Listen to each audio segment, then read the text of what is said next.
Hi friends, welcome back to my channel. In today's video, I'm going to show you how to turn off secure storage on Messenger.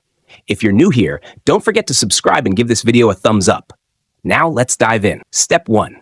First, unlock your Nothing phone and open the Messenger application. Once inside, you'll be on the main screen, which displays your Chats menu. This is where all your conversations will appear. Step 2. Now look at the top left of your screen, where you'll find 3 vertical lines. This is the menu icon. Tap on it. Step 3. Next, locate the Settings option on the right side and tap on it. Step 4. Now scroll down to find the Privacy and Safety option, then tap on it. Step 5.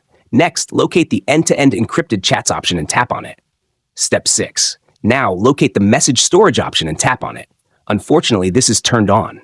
Step 7. For the last and most important step, select the Turn Off Secure Storage option. Then tap Continue to turn it off instantly. If you found this tutorial helpful, don't forget to give it a thumbs up and subscribe to my channel for more great tips. Thanks for watching.